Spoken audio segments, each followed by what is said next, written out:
El ejercicio dice lo siguiente: una máquina sincrónica de 480 voltios y 55 caballos de fuerza con un factor de potencia de 0.8 en adelanto, conectado en delta a 60 Hz, tiene una reactancia sincrónica de 3 ohmios y una resistencia inducida despreciable. Sus pérdidas por fricción y rozamiento con el aire son 1.5 kilowatts. Desprecia las otras pérdidas. Al principio el eje está suministrando una carga de 15 caballos de fuerza y el factor de potencia del motor es 0.85 en atraso. Dibuje el diagrama fasorial del motor y encuentre los valores de IA y EA. Para empezar vamos a encontrar eh, los valores necesarios para dibujar nuestro em, diagrama fasorial. Vamos a empezar encontrando nuestra potencia de entrada, pero antes que nada hay que transformar nuestra potencia de salida que nos dan en caballos de fuerza. Entonces, si se nos dan 15 caballos de fuerza, hay que multiplicarlo por 746 watts por caballo de fuerza y nos da una potencia de 11.19 kilowatts. Una vez obtenida la potencia de salida, vamos a encontrar la potencia de entrada, que es igual a la potencia de salida más la sumatoria de las pérdidas en la máquina.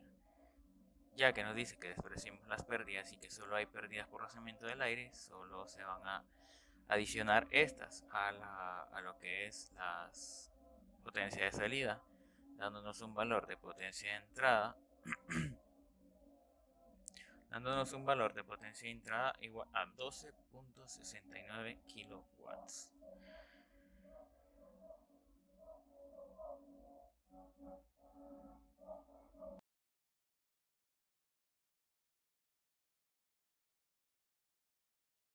Una vez obtenida la potencia de entrada, ya que dice que nuestro motor está conectado en delta, decimos que nuestro voltaje de fase es igual a los voltajes de línea y que nuestra corriente de fase, la cual es también igual a la corriente de armadura, es igual a raíz de 3 veces la corriente de línea.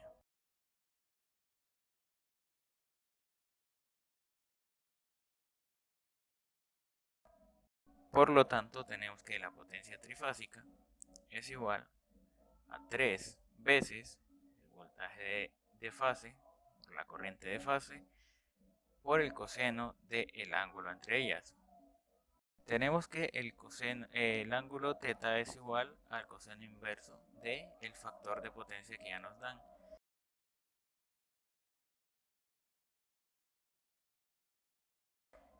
Por lo que, eh, por lo que el ángulo teta será igual al coseno inverso de 0.85.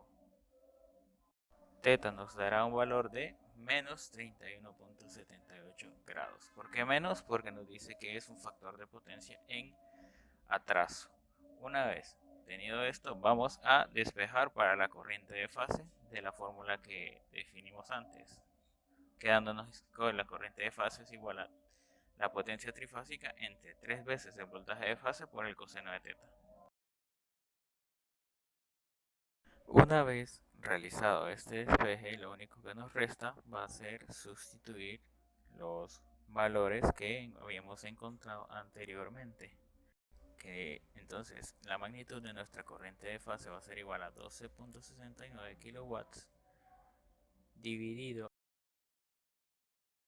entre 3 por nuestro voltaje de línea, que es 480 voltios, por el coseno del ángulo que encontramos anteriormente, o simplemente nuestro factor de potencia,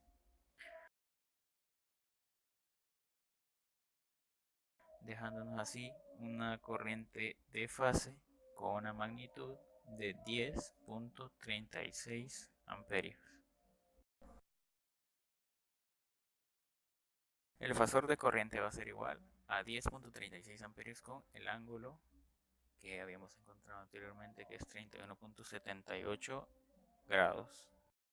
Una vez encontrados la corriente de armadura, vamos a proceder a encontrar lo que es el voltaje inducido en el motor mediante una ley de voltajes de Kirchhoff, dándonos así menos 480 voltios más J 8.5 ohmios, que es nuestra reactancia sincrónica multiplicada por la corriente de armadura que encontramos anteriormente, más nuestro voltaje inducido tiene que ser igual a 0.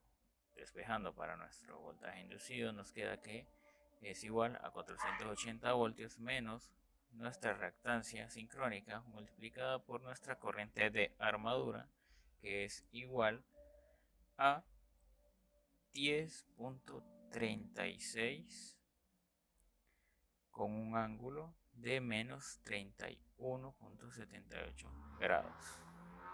Esto nos da un valor de 440.036 con un ángulo de menos 9.794 grados voltios. Una vez encontramos esos valores, vamos a proceder a realizar el dibujo de nuestro diagrama fasorial. Tal como habíamos dicho anteriormente, nuestro voltaje de terminales, nuestro voltaje en terminales va a ser nuestra referencia, por lo que vamos a empezar dibujándolo con un ángulo de 0 grados.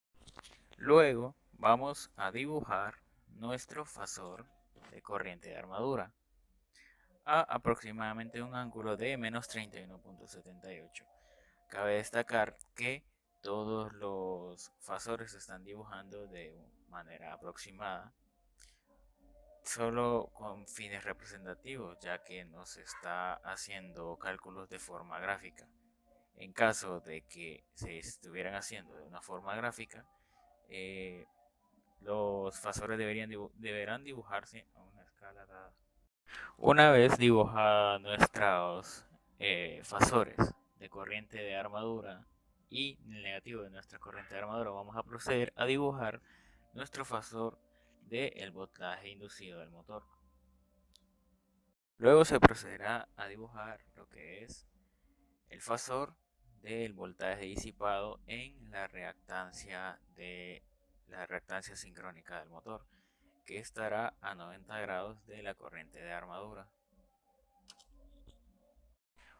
Y una vez hecho este fasor, nuestro diagrama fasorial para el motor del ejercicio estará completo para este instante. Solo queda definir que la potencia en este motor va a permanecer constante, por lo que hay que establecer límites en los que los parámetros van a variar.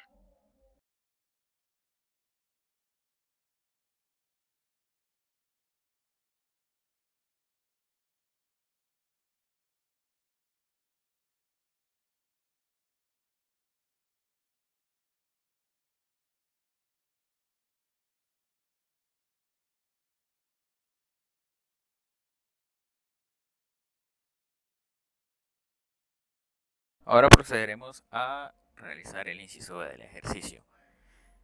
El inciso B dice que la magnitud de EA aumenta en un 30%, por lo que vamos a encontrar nuestro nuevo EA, simplemente multiplicando la magnitud del EA que habíamos encontrado anteriormente por 1.30, ya que dice que este aumenta en un 30%.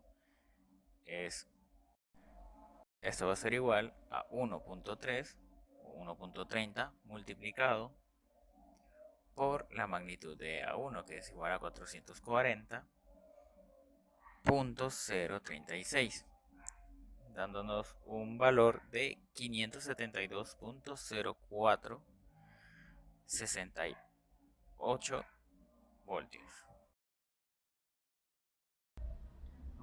Una vez encontramos la magnitud de nuestro nuevo EA, nos vamos a regresar a lo que es el diagrama fasorial para hacer la comparación con nuestros valores que se van a mantener constantes, que en este caso son el voltaje en terminales y la potencia. Cabe recordar que, como había dicho anteriormente, esto es simplemente para fines representativos, ya que no estoy siguiendo ninguna escala para dibujar los fasores.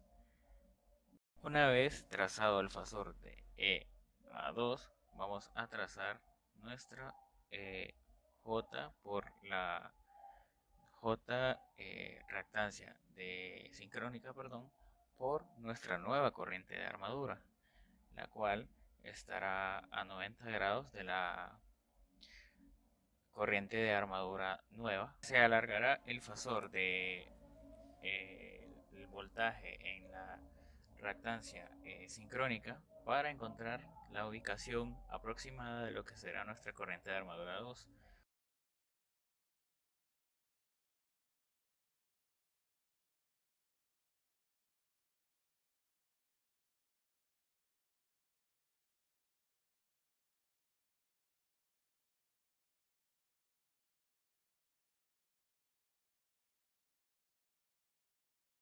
Una vez hecho eso, y mediante comparación directa, ya que las potencias habíamos dicho que son iguales, podemos decir que P1 es igual a P2, por lo que EA1, seno de delta 1, va a ser igual a EA2 por el seno de delta 2.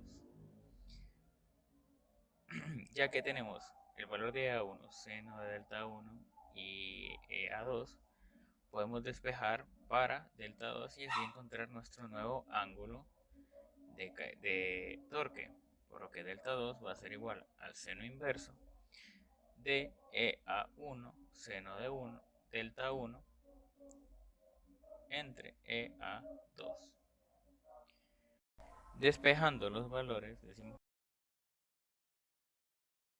nuestro nuevo ángulo de torque será el seno inverso de 440.036 por el seno de menos 9.794 grados dividido entre 572.0468 voltios, que es la magnitud de nuestro EA2, quedándonos así un ángulo de menos 7.5187 grados. Y se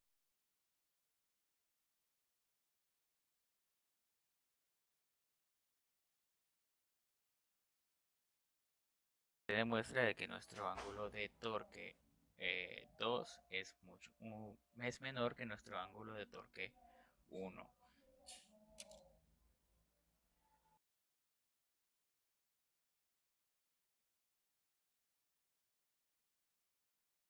Para encontrar nuestra nueva corriente de armadura, simplemente vamos a hacer una lectura de voltaje de Kirchhoff y vamos a despejar para nuestra corriente de armadura, quedándonos que nuestra corriente de armadura 2 va a ser igual a 480 voltios menos el fasor de EA2, que va a ser igual a 572.0463 con un ángulo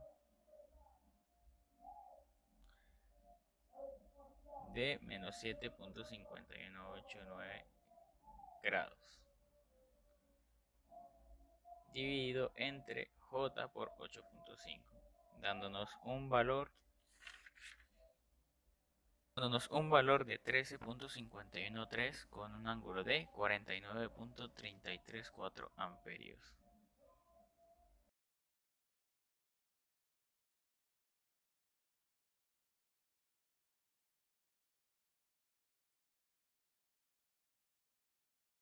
Para encontrar nuestro factor de potencia 2, simplemente vamos a sacar el coseno del ángulo de la corriente, ya que es el desfase entre el voltaje entre terminales y la corriente de armadura, que es igual a la corriente de fase, por lo que el factor de potencia 2 va a ser igual al coseno de 49.334 grados, que esto va a ser igual a 0.6516, un factor de potencia en adelanto. Y así se concluye este ejercicio.